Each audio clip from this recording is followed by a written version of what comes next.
My name is Adam Blake and I never thought my life would break in one ordinary evening. I was just trying to finish a report when Emily called from the kitchen, asking if I had seen her laptop charger. I walked over, found the charger, and placed it beside her laptop without thinking. The screen lit up and a message appeared before I could look away. "Can't wait for our trip," the message from Daniel said, and my whole body froze. Emily glanced at me and asked, "What's wrong?" like nothing in her world could ever be questioned. I pointed at the screen and whispered, "Why is Daniel talking about a trip?" Emily sighed, picked up her laptop, and closed it as if the message meant nothing. "Adam, don't start," she said, and the coldness in her voice hit me harder than the words. I asked her to explain because my mind was spinning and I needed something to hold on to. Emily looked annoyed, like I was the one causing trouble.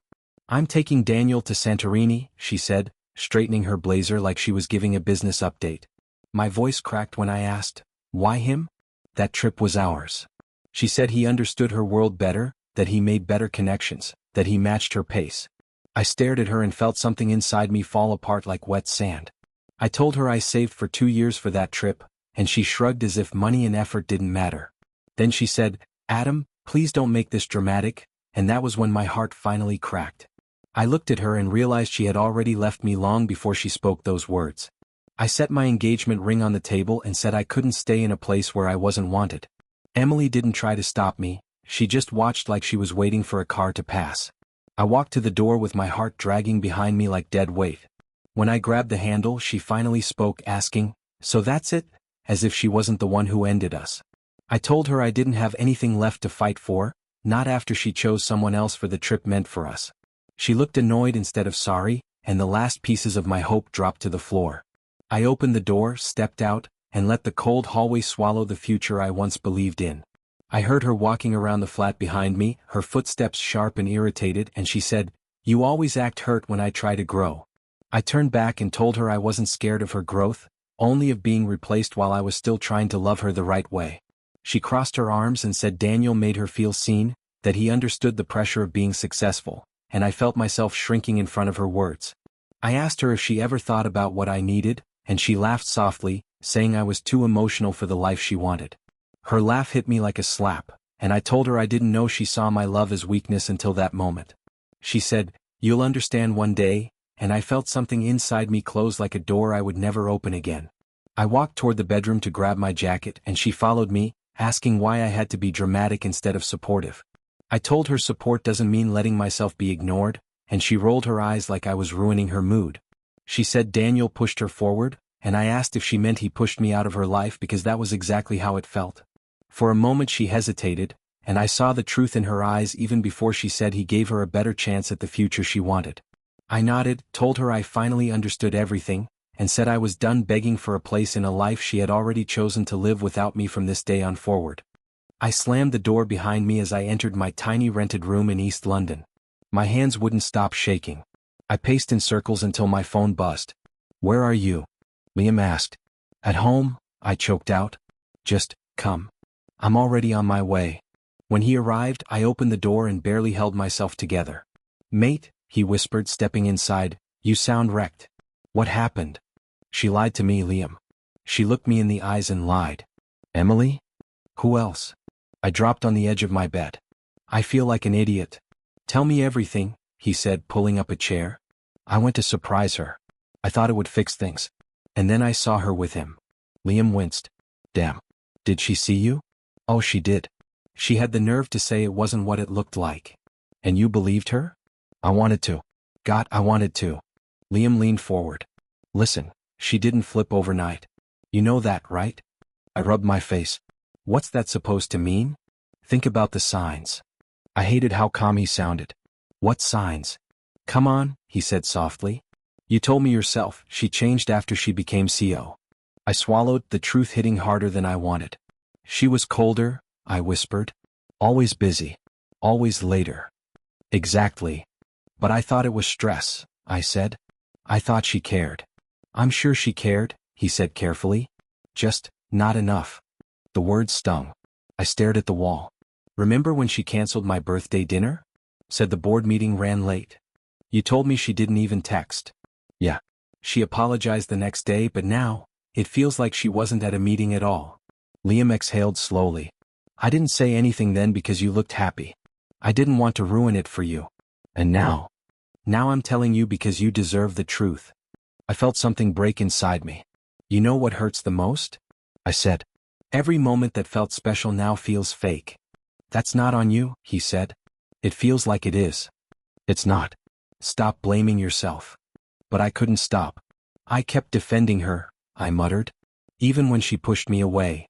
That's what people do when they love someone, he said. They hope. I let out a shaky breath. Hope is exhausting. Then take a break from it, he said gently. Just for now. The room fell quiet, my heart beat loud in the silence. Stay for a bit? I asked. Of course.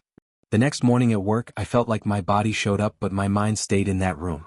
I was staring at my computer screen when Sophie tapped my desk. You okay? She asked softly. No, I admitted. Not even close.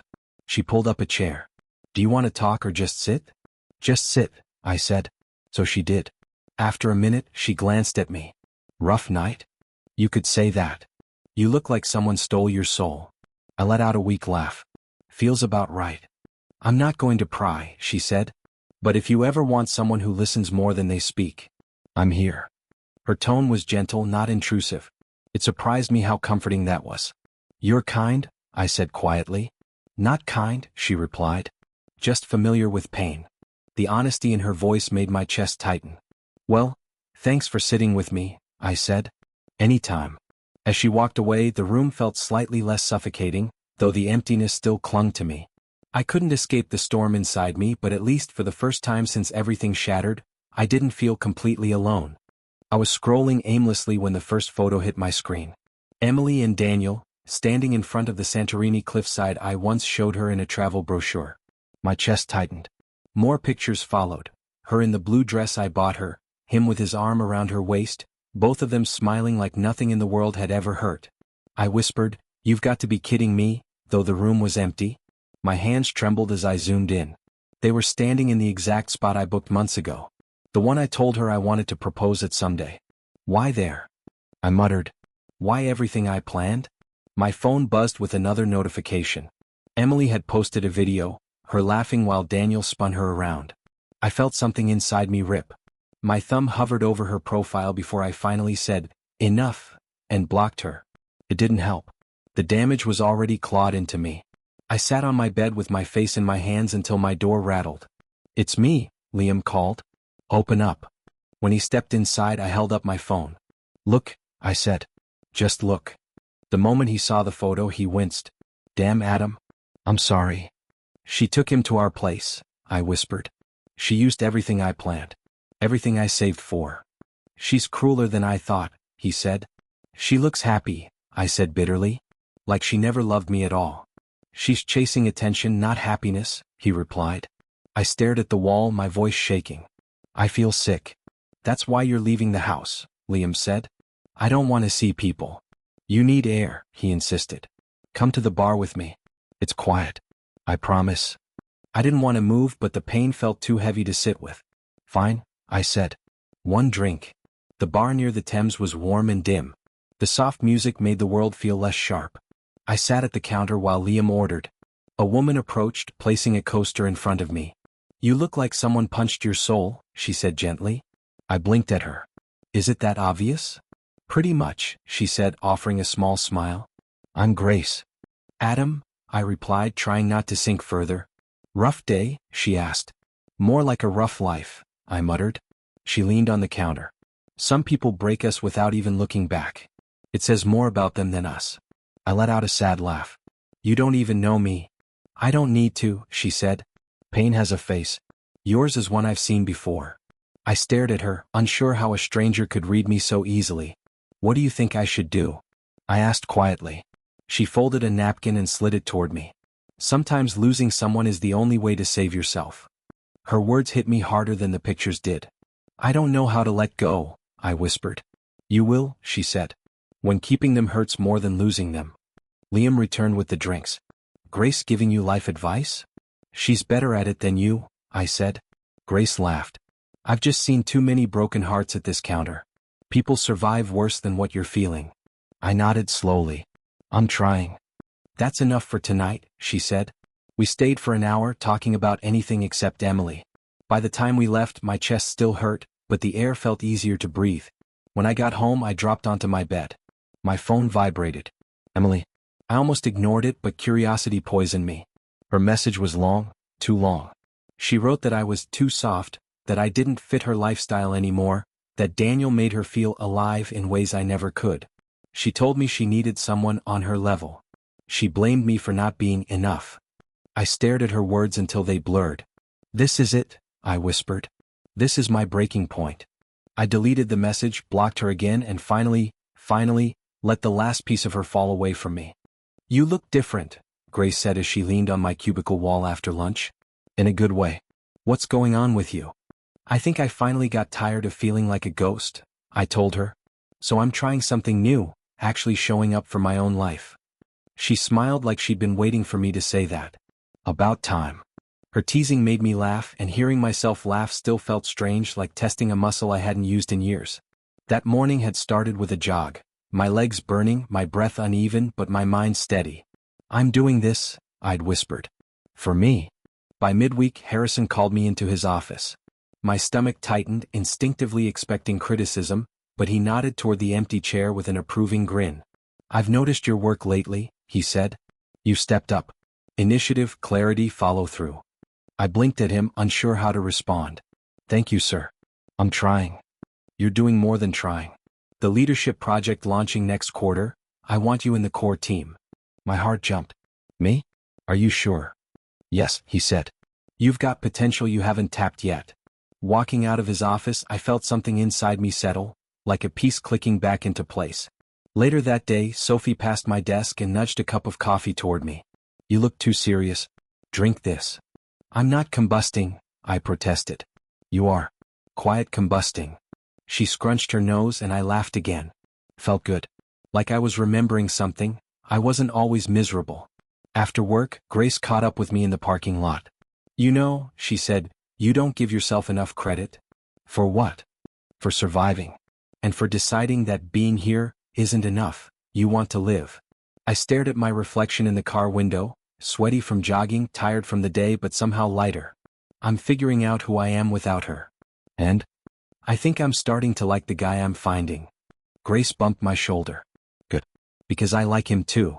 Each small victory, the jogs, the project, the jokes with Sophie, felt like fragments of myself drifting back. I felt alive without Emily, not because of her, not in spite of her. Just alive. The rest of the week moved like a slow sunrise. Every morning jog felt a little easier, every conversation at work a little lighter. One afternoon, Harrison stopped by my desk again and said, if you keep this up, you're going to make the rest of us look lazy. I laughed. Trust me, that's impossible. Don't undersell yourself, he replied. Momentum matters. His confidence in me felt strange, almost foreign, but I held on to it. Even Sophie noticed. You're glowing, she said dramatically. Like someone replaced your batteries. Rechargeable ones? I joked, and she rolled her eyes. Little moments, but they stacked up, building something solid. But peace never lasts. On Friday, Liam waved me into the break room with an urgency that wiped the smile off his face. Man, you need to see this, he said, thrusting his phone at me. I swear if this is another meme. It's not. His voice dropped. It's about Daniel's company. My chest tightened. What about it? There's an internal scandal. Financial misconduct, client fraud, big investigation. Okay, but what does that have to do with me? Liam turned the screen so I could read the headline. My breath stalled. Emily's name was right there. What the hell? I whispered. Yeah, Liam said.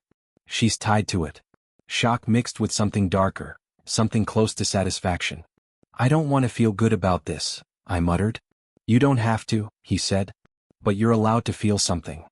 I stared at the headline. Emily, who left me for Daniel, the man she claimed was more stable, more ambitious, was now caught in the collapse of the world she'd chosen. Karma's slow, Liam added. But she shows up. I exhaled.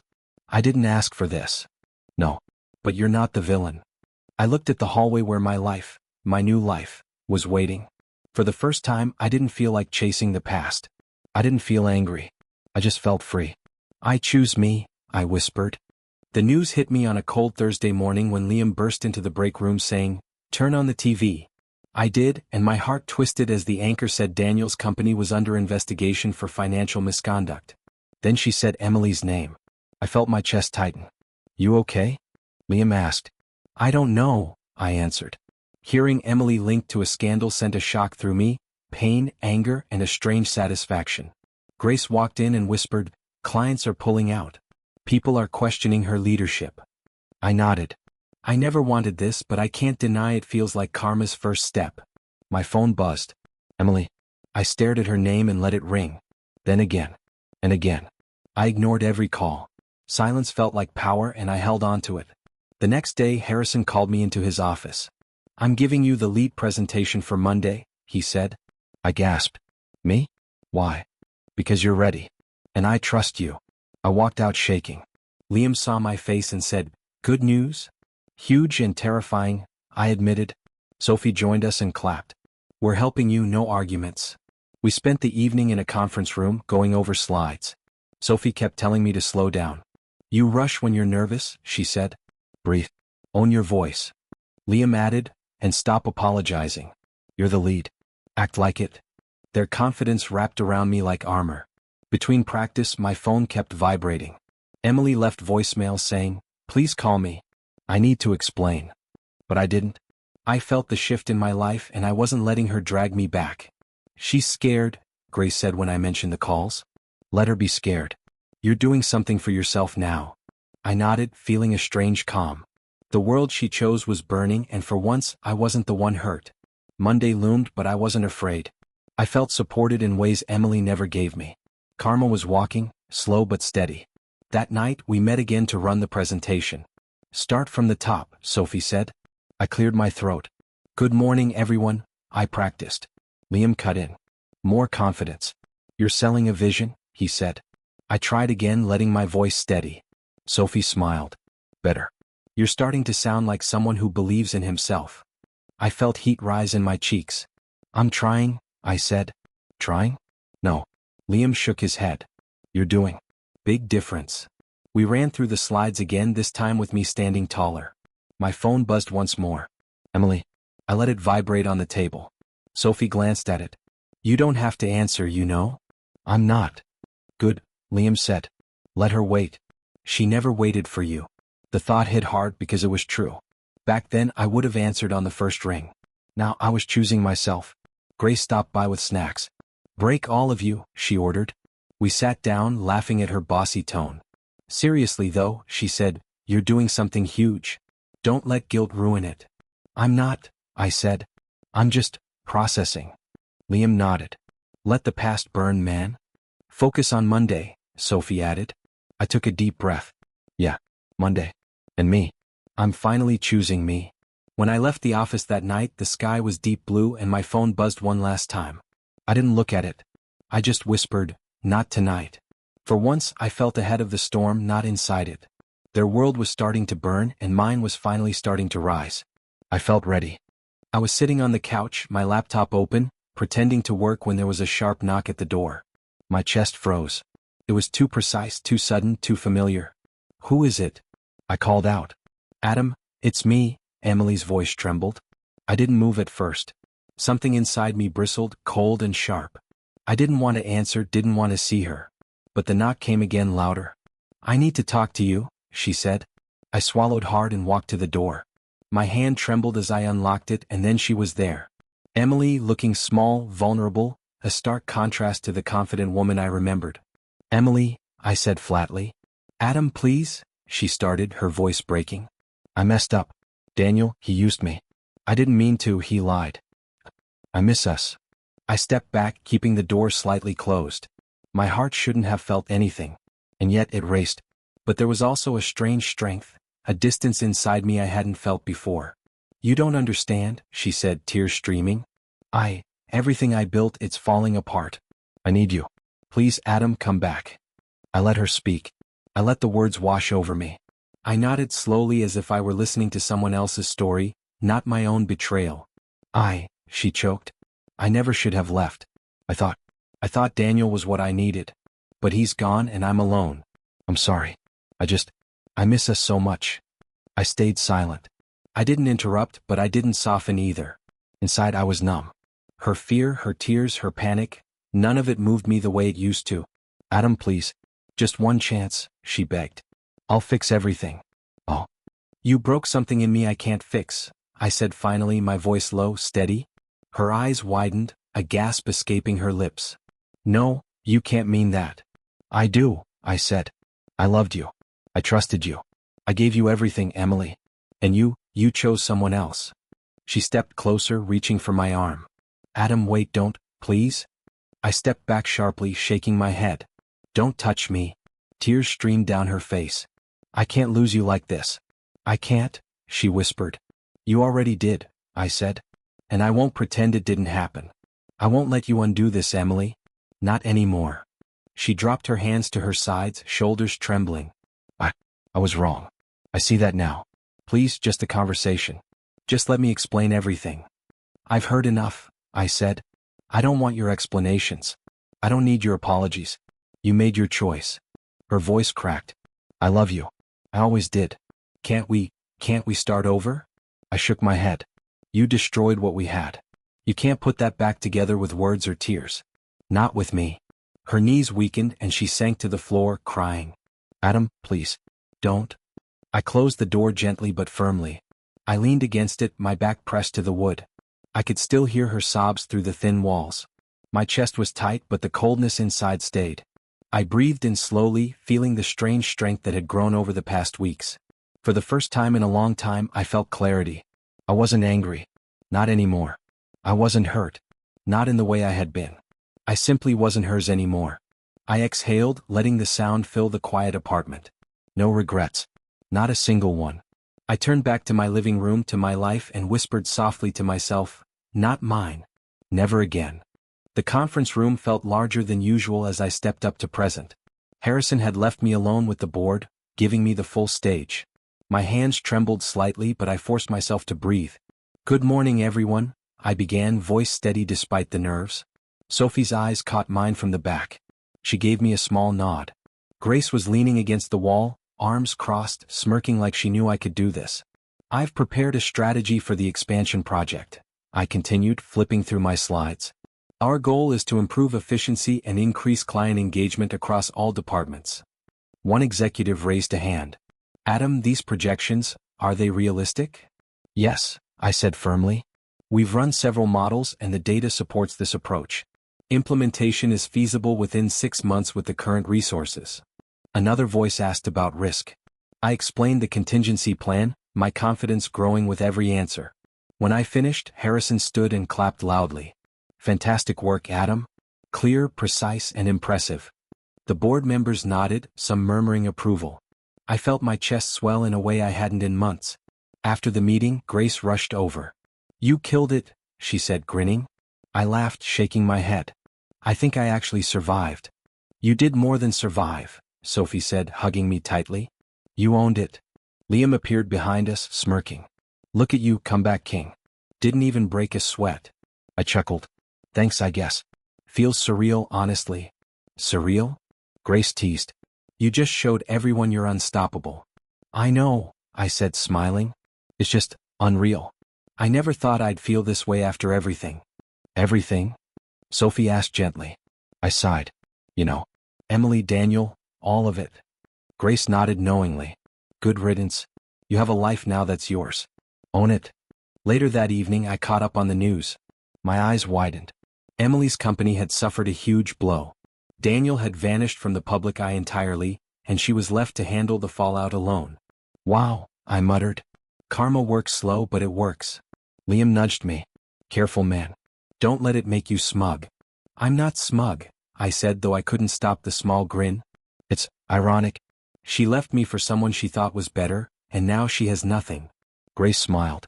Meanwhile, you have everything you worked for. That's the point. I leaned back, feeling a weight lift off my shoulders. I never realized how much I could achieve without her hanging over my head. Exactly, Sophie said. This is your life now. Don't let anyone take that away from you. Even me? I asked, joking lightly. Especially you, she replied with a grin. I laughed, feeling warmth spread through me. For the first time I could see clearly. My effort, my dedication, it was all paying off. Harrison had already hinted at an offer to lead the department expansion. Upper management was noticing my work and my voice mattered. Feels good to be wanted for who I am, I said softly. You've earned it, Grace said. Finally. I glanced at my phone. No messages from Emily. Not a single attempt. I didn't feel anger, just an odd peace. Everything I lost, I whispered to myself. I'm gaining back, and more. Liam clapped me on the back. You've got this, mate. Keep rising. Don't look back. I won't, I said, feeling the truth of it. Standing there, I thought about the irony. She left me for someone she thought was better, someone she trusted more. Now she faced chaos alone while I, finally, had a life entirely my own. For the first time in years, I wasn't surviving. I was thriving. And it felt amazing. It's been months since everything fell apart. My mornings start with the jogs I used to dread. My legs burn, my lungs ache, but I feel alive. I've poured myself into work, taken on more responsibility, and even Harrison told me my leadership is a force to be reckoned with. Don't let it get to your head, Sophie teased over coffee one morning. You're glowing. I'm just finally breathing, I said, and she laughed. Glowing isn't that bad though, right? Grace smiled from across the office, her eyes catching mine. You're different, she said quietly later. Stronger. I feel it, I admitted. And safer somehow just being around you. Her lips curved in a small, knowing smile. Good. That's how it should feel. I've learned patience with Grace. No rushing, no forcing. Just quiet talks over coffee, short walks after work, laughter at bad jokes. She listens without judgment, and for the first time in years, I can truly exhale around someone.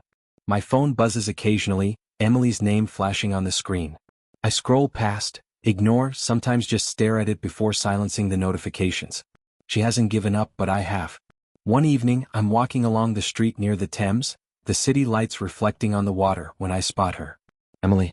She's paused on the sidewalk ahead, looking tired, defeated. Not the confident CEO I remember, more like someone hollowed out by her own choices. I stop a few feet away, my chest tightening for a moment, then loosening. Adam, she says softly. I need to apologize. Truly this time. I was wrong. I didn't see what I had until it was gone. I study her, the desperation in her eyes, the weariness that wasn't there before. She doesn't reach for me. She doesn't try to charm me with smiles or promises. She just stands there broken. I hear you, I say quietly. She swallows, voice shaking. Can we start over? Please. I've realized I made the biggest mistake of my life. I shake my head slowly. I'm not angry anymore. Her breath catches. You're not. No, I say. But I'm not yours anymore either. She nods, a tear slipping down her cheek. I understand, she whispers. And that's it. No pleas, no dramatic gestures. Just a quiet acknowledgement that the past is over. I turn, feeling the weight of years lift off my shoulders. Every betrayal, every heartbreak, every sleepless night, they've led me here. Walking away feels lighter than I imagined. I don't glance back. I don't need to. Later, I sit by the Thames, watching the water ripple under the streetlights. The city hums quietly around me. I think about everything I survived, the lies, the heartbreak, the nights I thought I couldn't breathe. Emily didn't destroy me. She pushed me into the future I deserved. I close my eyes, feeling the wind brush my face, listening to the gentle lapping of the river. Grace's laughter echoes in my mind from our last walk, Sophie's teasing, Liam's constant support. My life isn't perfect, but it's mine. Every choice, every victory, every small moment of peace belongs to me. I whisper it to the night, proud and unashamed. My life belongs to me now. A few boats glide past on the Thames, lights reflecting off the water, and I feel the calm I never thought I'd have. I survived betrayal. I survived heartbreak. I survived Emily. And I am stronger, wiser, and freer than ever before. I pull my jacket tighter around me, leaning back on the bench. I think of the city, the stars above, the life I've carved for myself. And for the first time in a long time, I don't feel hollow or scared or abandoned. I feel whole. I choose me, I murmur again, a quiet affirmation, a promise to myself. The wind carries the words across the river, and I smile, knowing the future is no longer something I chase or fear. It's something I hold in my hands. I close my eyes, taking a deep breath, letting the city wrap around me like a blanket. The past is behind me. The future is mine. And for the first time, I feel completely, undeniably alive.